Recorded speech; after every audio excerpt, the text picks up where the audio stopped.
about how a boy becomes a man, boys to men.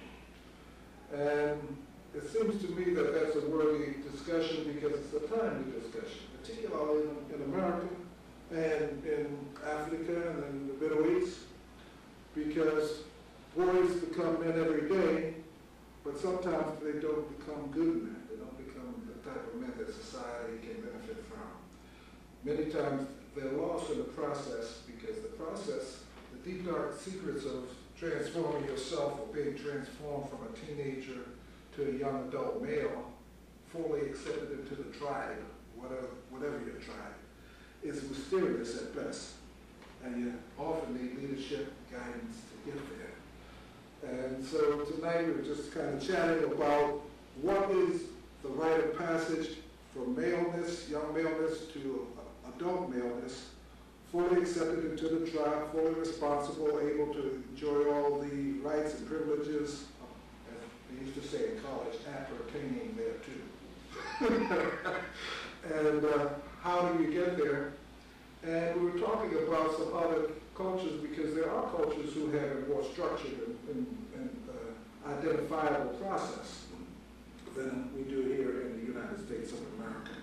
Yet we have so many young people here who need to know what it is to be a man, what it is to be a woman, how do you get from being a baby, a teenager, a young adult into the full adulthood, and how are you accepted, and what do you have to do, if anything, to earn your rightful, respectful place in society, other than turning 18 and getting the driver's license or going into the military performing service. Or making a girl pregnant. Or not becoming responsible for what you're doing. And not only do our families see this, but also society in general pays a big price for this. Oh, we do, in terms of the disciplinary aspects, the loss of productivity. We lose a lot of good minds and brilliant people. They fall victim to being disciplined by the disciplines of society, the criminal justice system. Is our society more lax now than it was years ago? Is that why we're seeing more of what we're seeing today? Let me ask my brother over here. Well, I don't know if it's more lax. I think that modern times and modern changes have catapulted us into a different way of focus and dealing with things. Parents don't parent anymore. They are not in control beyond a child getting out of grammar school. The internet and the games that they engage in are all, majority of them are all violent and send a message, and that didn't exist when we were growing up to that level. I had a young kid who was about 4 years old walk into my office and said, I know how to play baseball. And I was all excited, because he was a little type. And he said, you want to see? And I said, oh, sure. I didn't know he was going to go back out, and his mother had him and get a ball and glove or get a bat or something. And he says, look. Virtual baseball, I guess. Virtual existence. Yeah. Well, you mentioned a couple of things that caught my ear. You talked about parenting, the P word. And back in the old days, I remember parents were a distinct class from children. Yep. In fact, they had a whole bunch of maxims that they used to say to you that children should be seen and not heard. Go in the other room, grown-ups are talking. That's what they used to say. And many times, when I remember being a kid, I wanted to hear what they were talking about, because I figured if they were talking about something they didn't want me to hear, maybe they should. I've been talking about you. They were talking about me. Never thought about that, but parenting. And I wonder, back in those days, you talk about I was born and raised 40s, 50s. Who taught parents to parent back in those days? How did your mother and your father learn how to raise their kids and raise you? And how is that done? Because a lot of it does involve parenting and good parenting. But in those days, grandma and grandpa didn't live in California. You live in New York. Grandma and grandpa lived a block or up on the third floor. So extended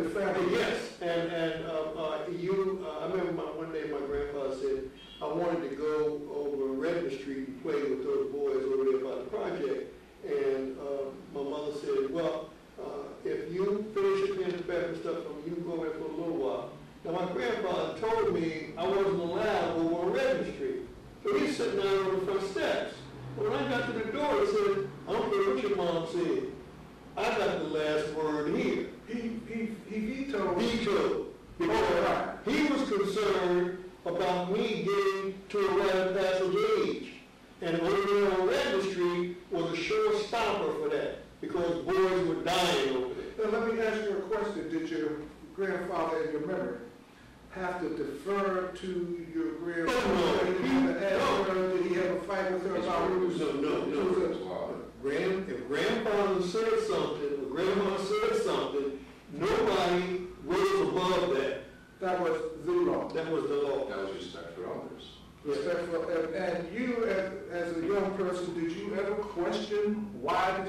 I hear young people, I don't know, they used to ask you why. Everything is why. Yeah. I don't remember ever asking what the grown-ups why when they told me something to do. I just assumed they knew what they were talking about, and I said, listen. I mean, that was just the way I felt. Well, tell us a little bit. My brother Saturday is from Nigeria. Thank you so much. Yes. In olden days in Africa, the rite of passage is rather different from what we have here in America. In Ngwalan, where I was brought up, that's in Abia state of Nigeria. In the olden days, when the youths are in a certain state, for example, between age 15 to 18, they will go through a process called Iman Ob. By this, we mean that a certain selected group of young people, they will go through a rigorous selection process, and those who are selected will be taken to the forest, where they will be initiated.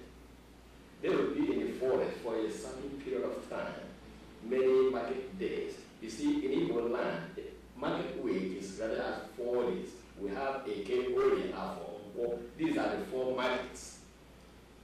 And these 4 market days, right, make up a week. We have big week and small week. Big week is made up of 4 days. No, brother, small week is made up of 4 days. Big week is made up of 8 days. So we have big week, 8 days, small week, 4 days. So each week in Igbo land is 4 days. So big week is 8 days. So these young people will be in the forest, right, with the priests of the people. They will be there for many big weeks. While they are there, they will go to a variety of customs and traditions. They will be taught a lot of things. And of course, I try to visualize this process in the book. I don't know whether you read it yet, Village of the Jungle. So it's there. When people read it, they will see all these initiation processes. When after they come out, right, from the initiation, their behavior will be totally different from what they used to be. For example, they will become a certain, they will live exemplary life.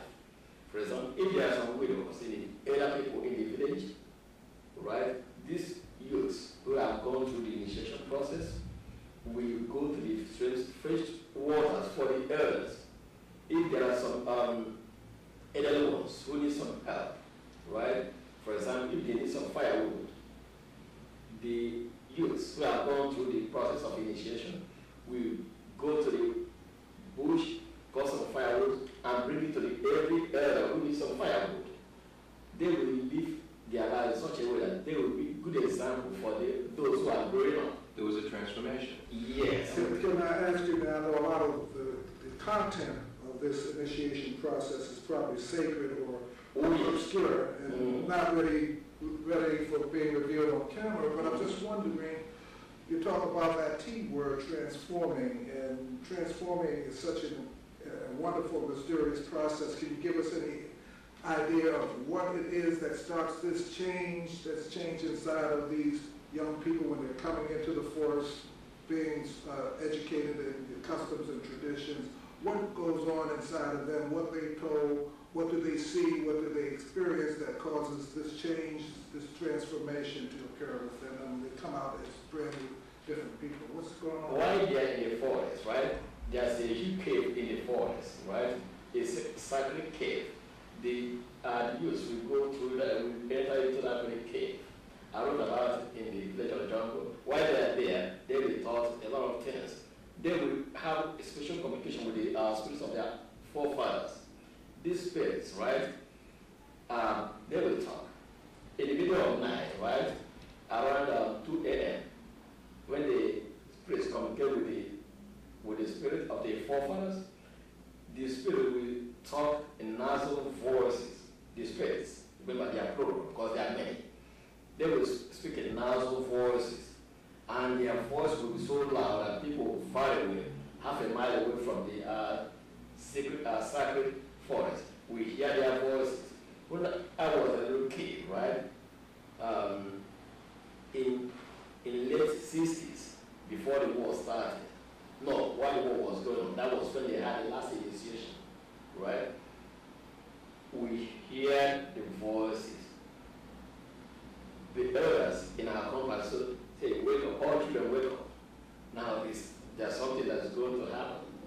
This initiation is going on in the forest. We call it Ikoya. Okay, why this initiation we are going, initiations we are going on? It's okay. Now the spirits, it's time for the spirits to talk. The moon was shining in the middle of the night, and the people was listening.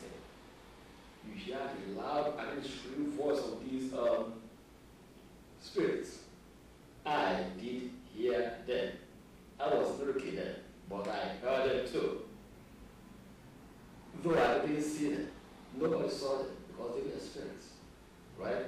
We were not among those who were there in this sacred forest. Those who were there went through processes which they were never to reveal, even under the threat of death, right? You will not reveal what you went through there. But when you come out, you live a exemplary life. I wrote about those things in the Village of the Jungle. I think a couple of people, right? Please Village of the Jungle. Is there. We don't have anything like that. I mean, No, we don't. what's the process when we say coming of age? It's initiation called Emma. Right. In the United States, in American culture, what is that? I mean, what's coming of age? That's my brother's Is it turning 18? Is it chronological? It should be physical in every dimension possible, but when we become of age, we become of age because we become a certain age, a legal age. Right. But what makes us transform from juvenile to adult? Well, let me ask you, is it helpful if we look at our own experiences and see if we can find some demarcations and indication of what helped transform us from young?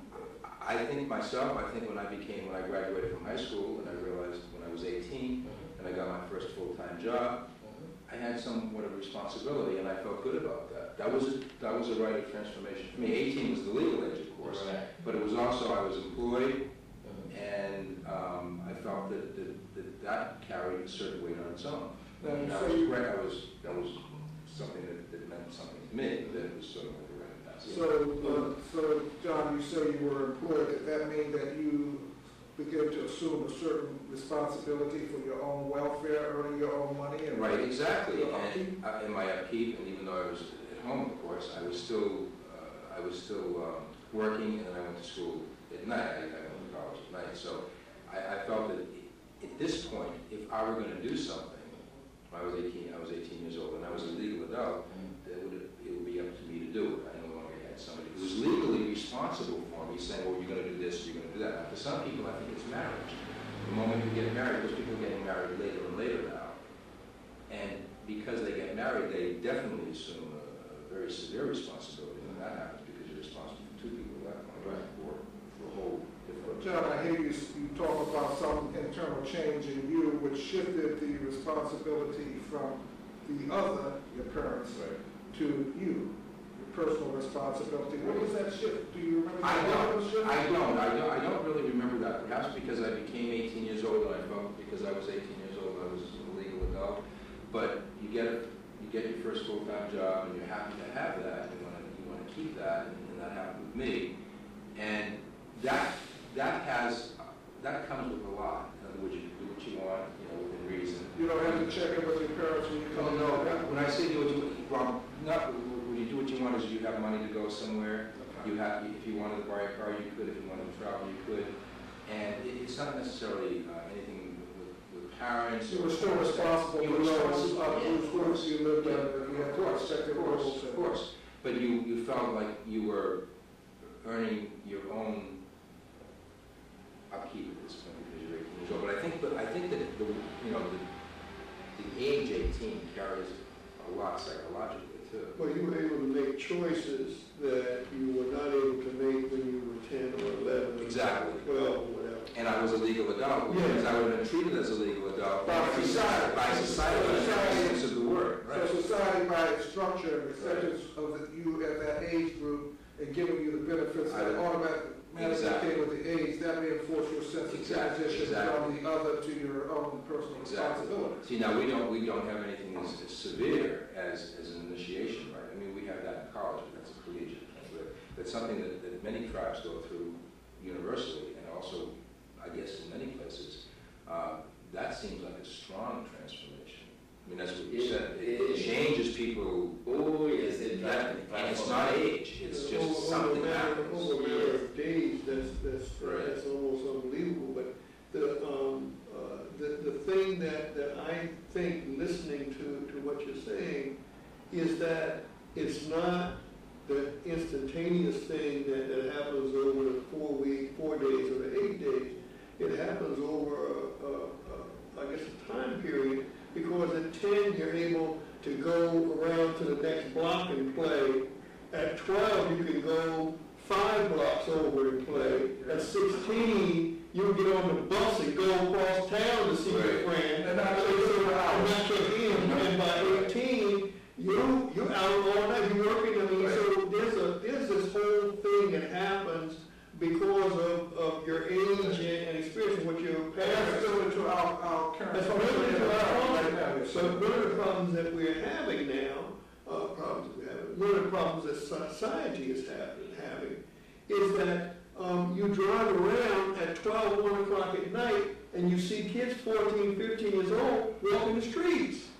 So that whole thing now, the age of acceptance, has been lured more and more and more to what we remember. At 14 years old, there's no way on God's green earth I could have been out walking on the street playing with my friends. And I remember something else, Chris, that was important in my neighborhood. I grew up in East Baltimore back in the 40s, 50s. And as I said, there was a dichotomy between children and adults. Mm-hmm. We were not lesser beings. We were respected beings and cherished beings. When I look back on it, we were protected. Mm-hmm. I don't remember thinking back on my community, I don't know of any remembrances of predation. I don't know anybody, an adult who preyed on children back in those days.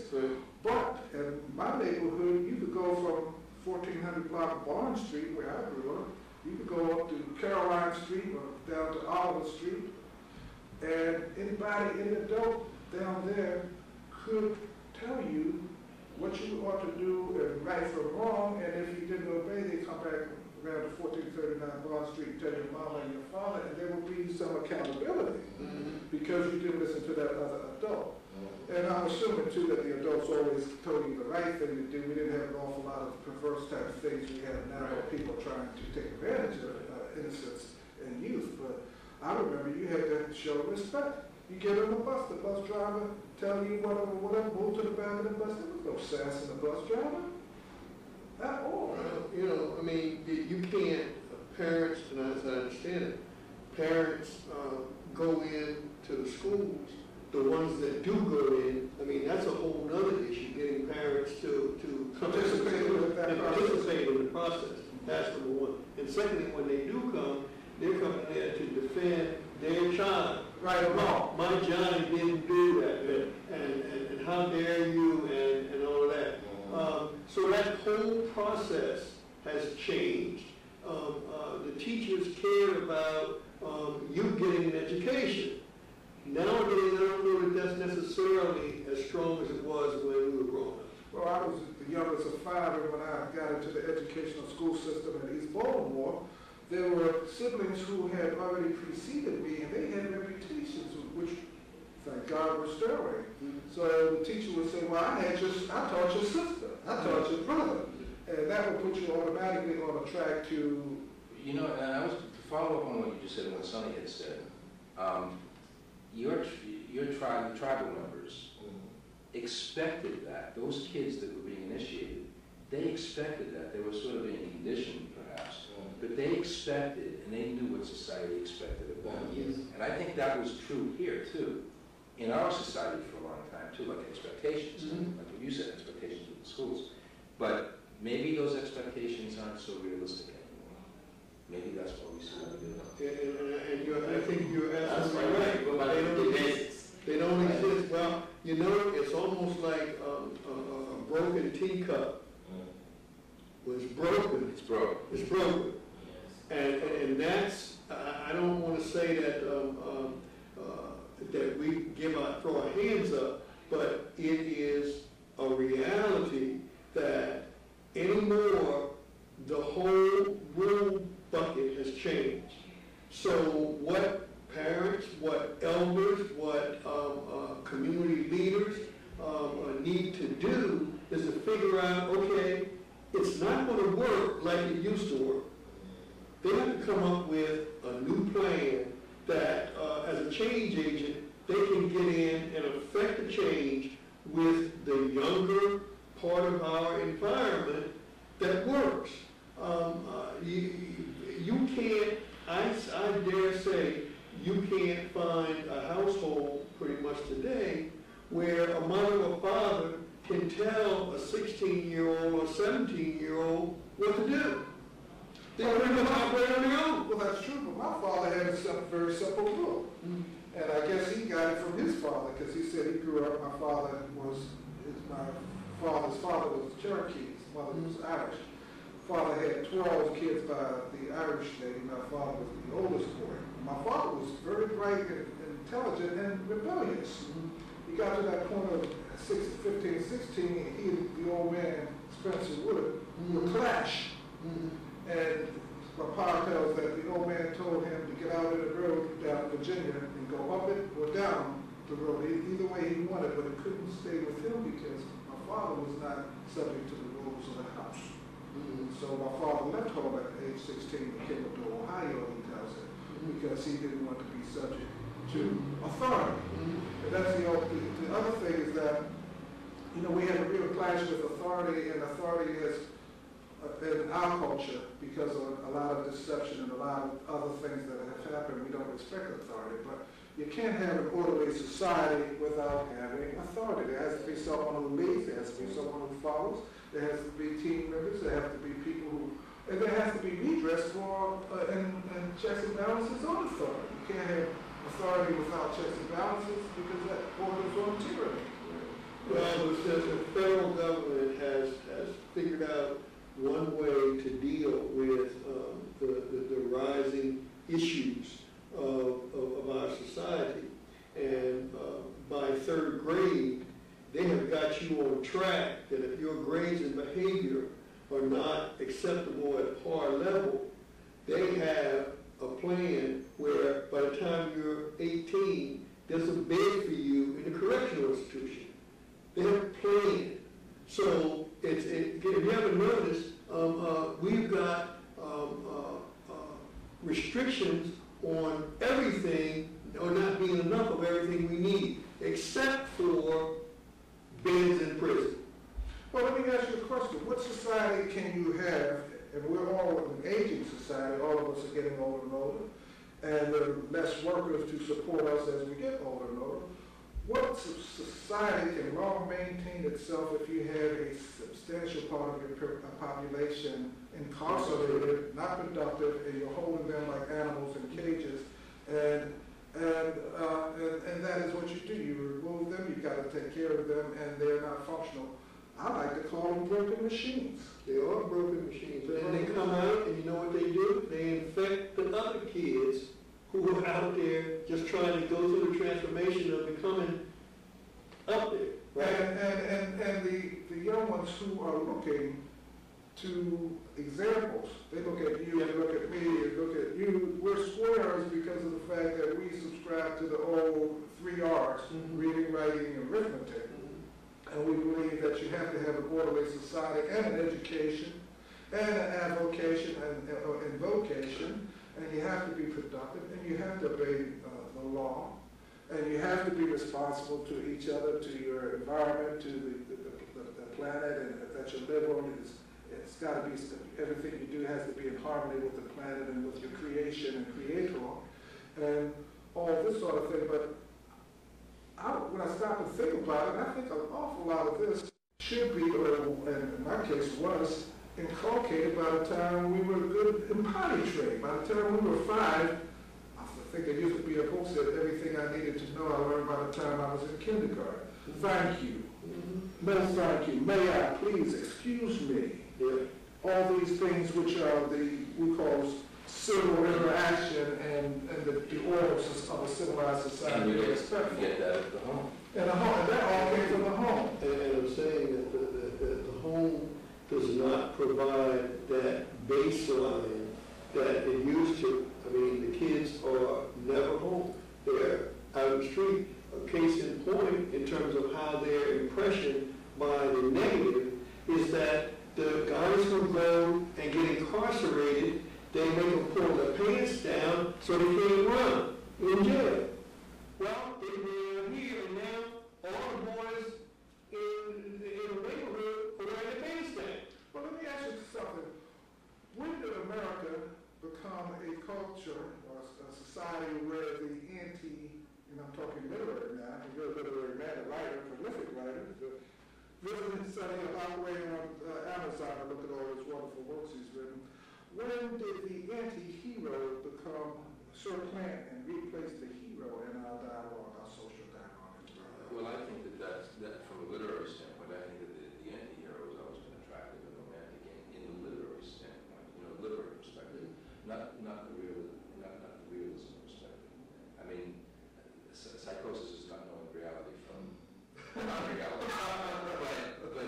But that's entertainment. We have to look at things in the proper context of time and space. It's entertainment. You're right. We have to look at it. That's not right. That is. That's entertainment. That's real. But you're calling into focus a higher order of awareness and cognizance, which is the fine line distinction between fiction and virtual and real, and what is portrayed in literature and on the screen. And look what happens to people who are anti-heroes. They get in trouble. They go to prison, incarcerated. They get killed. And we can't be looking up. We can look up to them in the sense of being heroes on the screen or being entertaining. And that's great. I mean, the entertainment industry is the greatest thing. But we have to make a distinction. So do we really now? The reason why I say do we really, you go to Nevada, cross over out of California to Nevada, and you'll go into Prim, and you'll go into one of the hotel casinos there, and you'll see the car of, I think it's still there, I'm not too sure, Bonnie and Clyde. Right. Shot full of bullet holes and everything, and everybody knows that in death, they became more famous than they ever were in life. But they're gone. They are. They're true. They didn't survive that car. They inside of that car. And the young guys today, and some instances girls as well, but the young guys today, I grew up in North Philadelphia. We were part of Gang War Incorporated. So gang war stuff is not new, but nowadays it's taken to a whole different level. These kids will kill each other at 12, 13, 14, on up, and don't care where they get killed. Well, let me ask you a question. I have to ask about this part of the discussion. I grew up in East Baltimore. We always had beefs in East or somebody. They were gangs, groups of people who were together because of commonality and friendship. But when did the dialogue stop being fisticuffs and start being switchblades? And I'm thinking about all the grand and in the day, or maybe chains, West Side Story, I'm thinking, maybe bats. And then start being AK-47s and Glocks And drive-bys and the other thing, I'm thinking about the Sixth Amendment, the right of confrontation. You had the right to confront your enemies back then, but you confronted them face to face. You didn't drive by them and shoot them in the back and flee into the night like some cowardly something. That was not.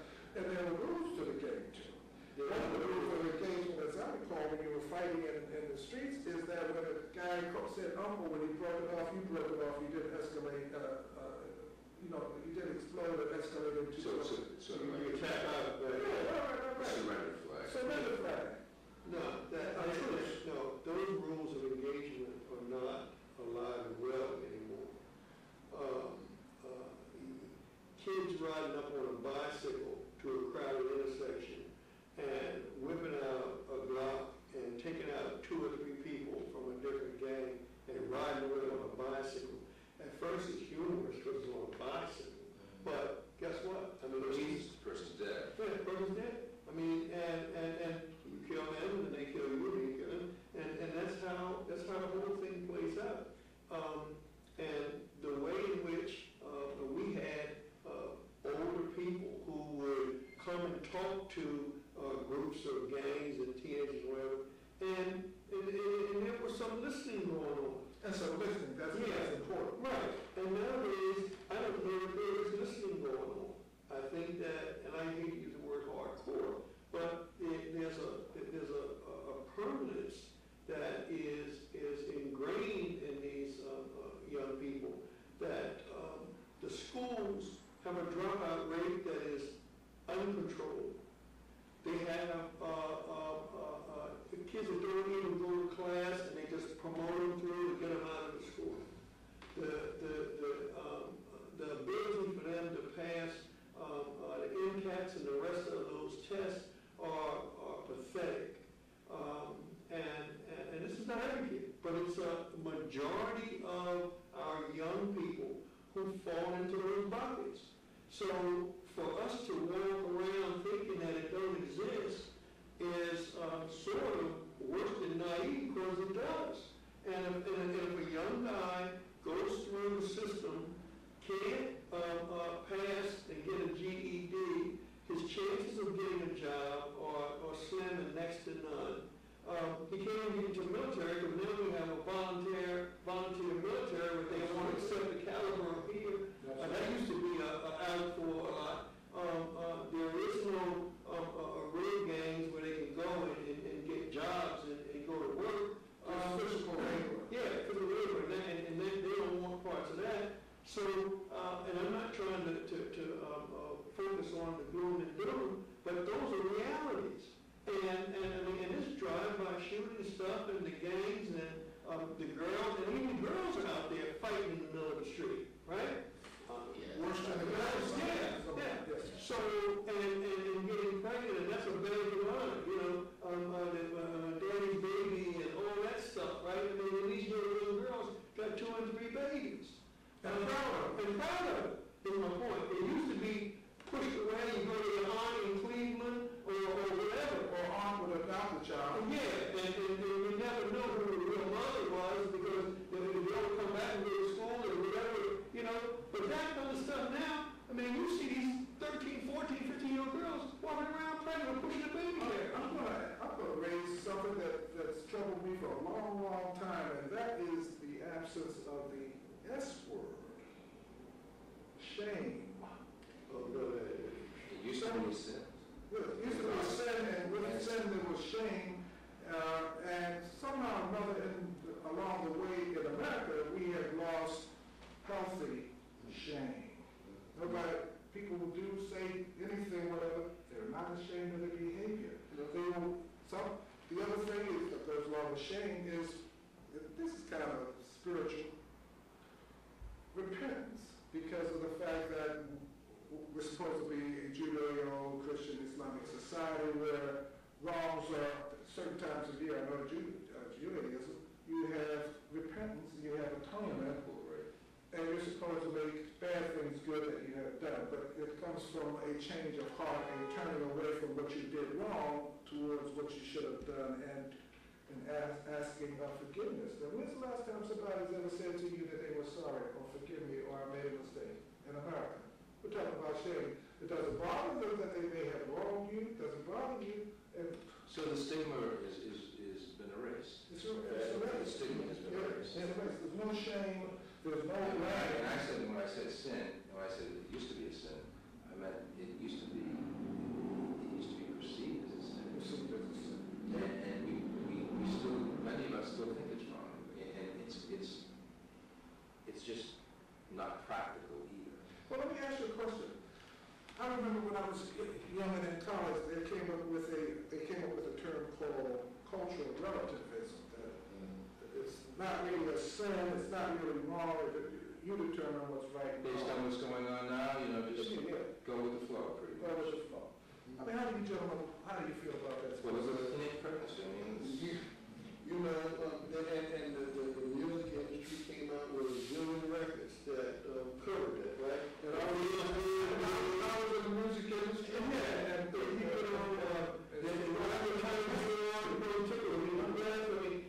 it came out with song after song that reinforced, do what makes you feel good. Ooh, I feel good. There you go. See, so I knew that.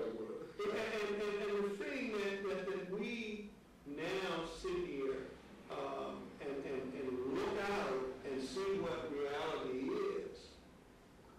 When you asked about having this roundtable or this discussion, I thought about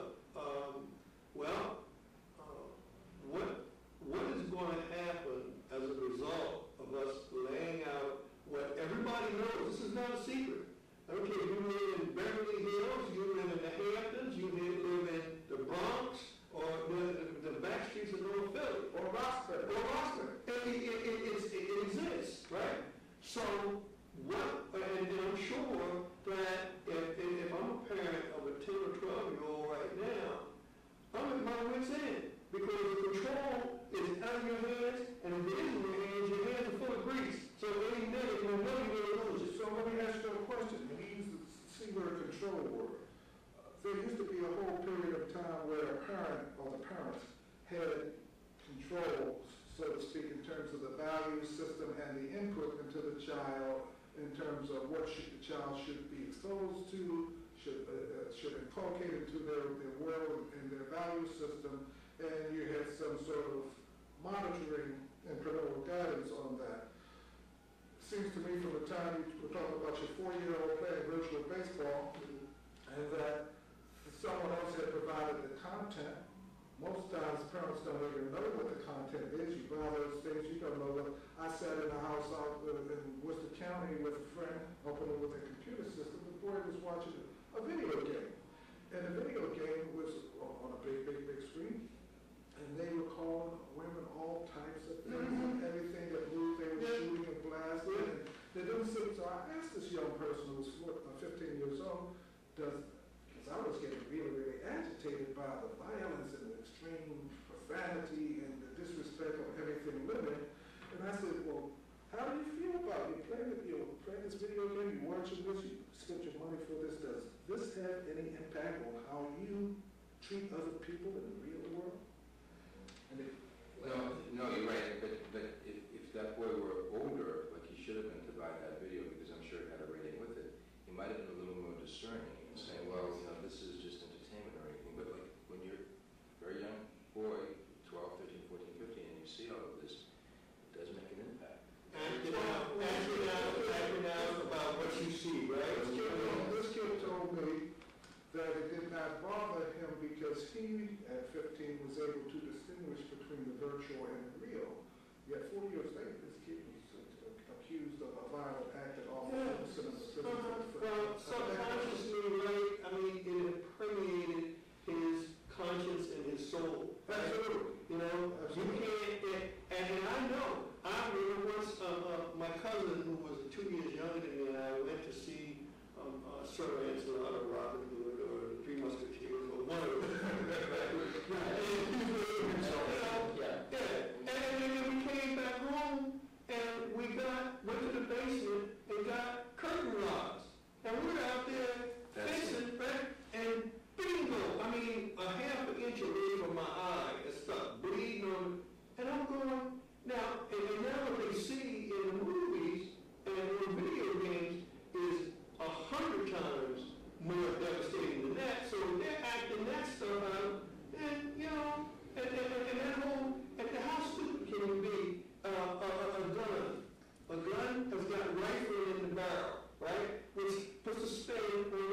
sideways, so that's cool, how to shoot, so you can't figure out why you can't hit anything, right? Because the thing is spinning, you turn sideways and it goes somewhere else.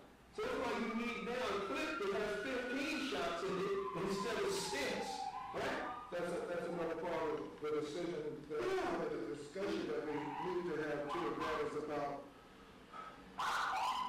we live in a society that has more freedoms than perhaps any society that has existed before us. But with corollaries of freedoms are responsibilities. And but I always heard that your freedom stops where my freedom begins. So Your rights end where mine begin. right, so it's not. But that doesn't exist. That's all that is, that doesn't exist anymore. So there are no boundaries to an individual's rights in our society. You can do, your rights extend ad infinitum to infinity, and anybody who's within your infinite sphere is subject to your will and your will. Yeah, well, that ain't good. And my brother had I was trying to get the word analyzed here. Yeah, is it, I mean, these questions for you, because you're a lawyer here. Is it proper for the government to legislate parenting? Well, here's the problem with trying Legislate what? legislate parenting to Parenting, yeah. It's a I'm problem. trying to do that, but go ahead. Here's the problem I have. You see, you mentioned the fact about being a lawyer, but law is an attempt, a feeble attempt, if you ask me, to control human behavior, primary human behavior with words. Primary human behavior with words. Now, God was the author of the first laws, and he did pretty good with some of them because but a lot of the words that he used were in the negative, thou shalt not. And I guess that speaks to really the character of humans, because if the first laws you get are things that forbid you from thou shalt not, maybe you inherently have a tendency to and need to be do that. He didn't say thou shalt, we said, well, he did say some thou shalts too, but a lot of it seemed to be to try to restrict that inherent nature in us, to be rebellious, to be. So it's been forbidden food forever. Since back in the beginning of time. And now the forbidden fruit, in my opinion, at least, has become commonplace and normal, as opposed to forbidden. And not forbidden anymore. Forbidden. It's blessed. Yeah. Well, the thing, when I grew up, there were certain things that were sacred, there were certain things that were not sacred, and you separated and made a distinction between that which was sacred and that which was blasphemous or infamous. And now, for instance, one of the things in a Judeo-Christian Islamic society is the name of the Creator. And Judaism, I'm told that you couldn't even mention the name of the Creator because it was so sacred. Yet people in our society have used the name of the Creator and use it all the time. Damning people with it and using the name in vain. And the strange thing about it, if you read the book, I'm a man who loves the book, it says that he will not hold him harmless who takes his name in vain. So if you believe anything about the book, and if you believe that actions have consequences, if you take his name in vain, then maybe the harm that is coming on society in the form of the anti-blessing, which is a curse, maybe some of that that's coming is because of the way that we do handle sacred things loosely. And the other thing is that maybe we don't even recognize what is sacred and so how can we teach our young people in Passage what you would talk about, the customs and traditions that are handed on over 8 days or 8-day weeks, and how these things were, I assume, carefully taught these young people, taught that they were precious and sacred and that they should be cherished and recognize that fact. And part of that, probably that influence, did start to live the transformation within them, so when they came out of this experience, they were transformed into people. From this sacred giving the sacred forest. It was sacred, that was sacred. Yeah. And it was known to all members of the tribe to be sacred, right?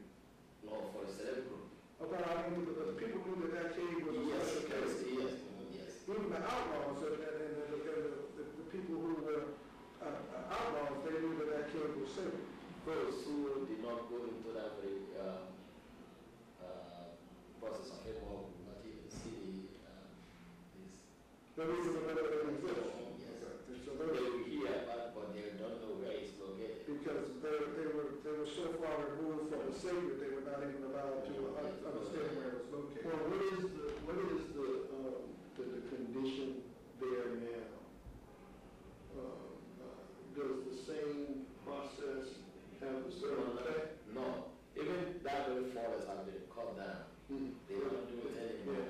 Is that, in your view, is that because of the change that has come about in all cultures due to technology and to A lot of travel and to Advancement, progression. Yes. Yeah. So it has a influence change. of Christianity and influence of civilization. I mean, civilization and Western culture invading the interior and our customs and traditions. And people seeing those traditions now as primitive instead of very transforming. So many people, And they view them as being primitive? that's what the way they see it nowadays. So they don't do it anymore. Because they're part of the modern world. Yeah. But you can't, that forbidden fruit, that once you take a bite of it, you can't go. You can't put the genie back, and you can't put it back in the bottle. The teacup is broken, and what I said earlier on Yes. is that we did not put a plan in place to evolve at the same rate that all these other things were evolving, right? We lost control, and we use that C word again. And now it's one of those, it is what it is. So let me ask you, are we destined to live in a future that is completely the result of runaway technology and have none of the moral underpinnings and responsibilities to our planet, our universe, our creator, ourselves, and each other No, because of that's technology? a defeatist. That would be a defeatist attitude. We can't do that. So that if we can't unring a bell, we can't unbreak a teacup, and we can't put the genie back in the bottle, then why are we having this discussion just for intellectual enlightenment? No, because we need Is to. it hope for us?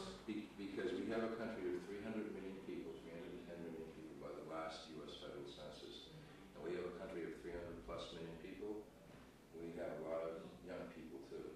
And a lot of young people, and they need guidance, they need influence, and it's not only going to help themselves, but society in general. And we remember, I asked a question about whether we legislate, government should legislate parenting. You see, when you look at the society here in America, it looks like the hands, in fact, the hands of the parents are tied. In that, you see some children, young people, being the one who will train their parents instead of parents training children. But we can't, I know the training we first had was a spanker and a whack on the bottom, and I'm not just saying that was good, but I'll tell you one And thing. now I will call Child Protective Services on you. Well, I will say one thing. I mean, no, It's right, I didn't want the second. I know, but you hear what I just said? Yeah, with Right? glasses. The child can go to the phone and call 911 And get you arrested. and get you arrested. Taken out of your own house. In your own house. When I tell you the rules have changed, they've changed. I mean, it's significant. It's not just a little change. So let me ask you, and you all of us have lived long enough to know the formal way and where we are now, we may not be up on the latest dance steps or the latest. We might look around and we can do it. We can compare and contrast, certainly. We can compare and contrast, and we can think critically, and we can analyze, and we can recall. Are we better, in your opinion, gentlemen, if we could take this one round, are we better now than we were in the old school days? I think the old school is better than the old school. Why, John, why? Well, because I think that people look better, they felt better about themselves. We have a teenage pregnancy rate that's very high. As we spoke before, it's no longer a stigma. It was then. It was looked at a certain way.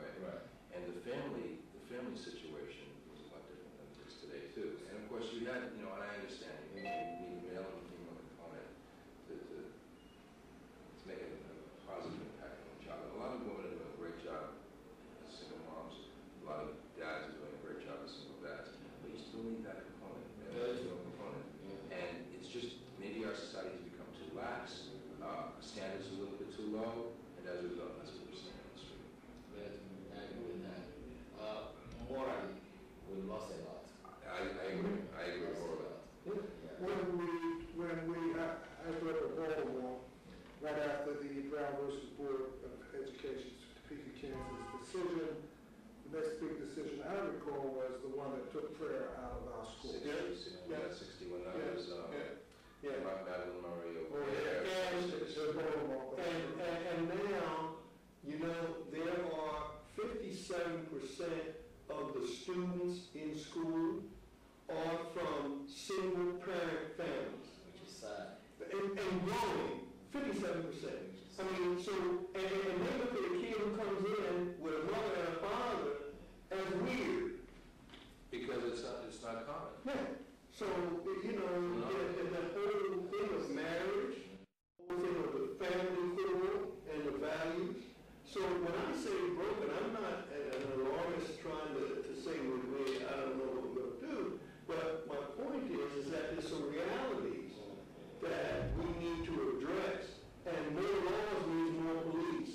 More police means more incarceration. So, I mean, I'm not suggesting we go that way, but there's got to be a happy medium that we can aspire to start turning this thing around. Let me ask you a question. I know in my community, which was the brown community, black community, the church and the things that the church stood for had high elevation in our culture. Yep. In fact, this time of year, which is July going into August, we'll be going what they call Bible school. Yeah. We'll be going And to the church picnic. and revival coming around. Let me ask you a question.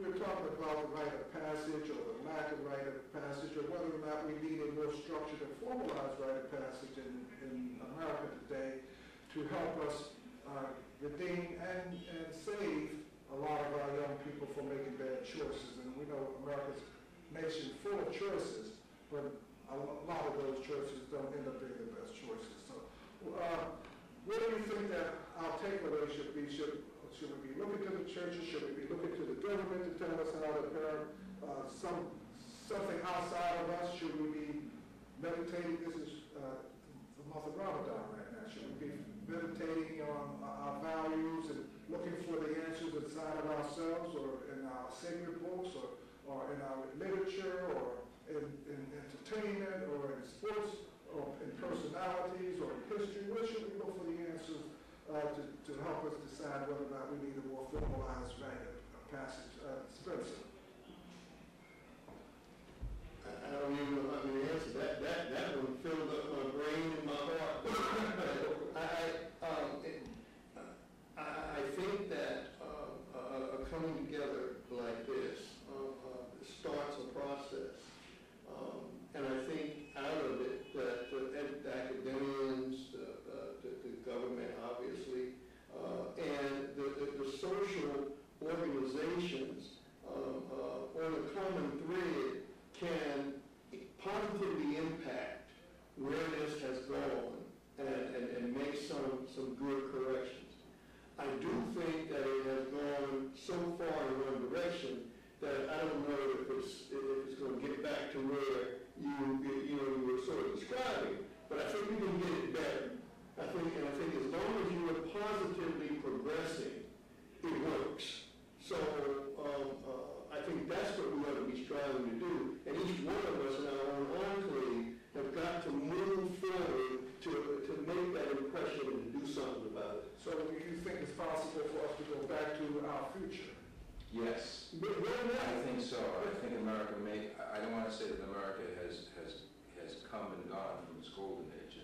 The golden age of society, as you know, is the downfall after something happens. In the 50s, the 60s, maybe our golden age, the 50s, 60s, and then everything went down since then. No, I hope that that's not the case, but the churches are important, being good role models are important, going back to the Word of God. And we're not talking about, heavy theology here, folks. We're talking about good moral promises.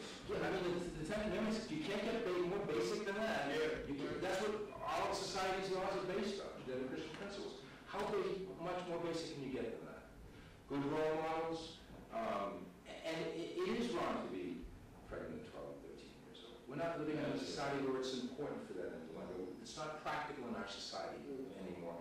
And we need to look at that. Good role models, the churches, the involvement in the church, and not throwing God out of the public arena. Certainly not throwing God out of the public arena. I think that's Sunday, would you speak to, in summary, what do you think the role, if any, of God and godliness and God talk and God speak and God values and God consciousness can play in America in terms of getting us on track to help our young people transition from youth to meaningful adulthood?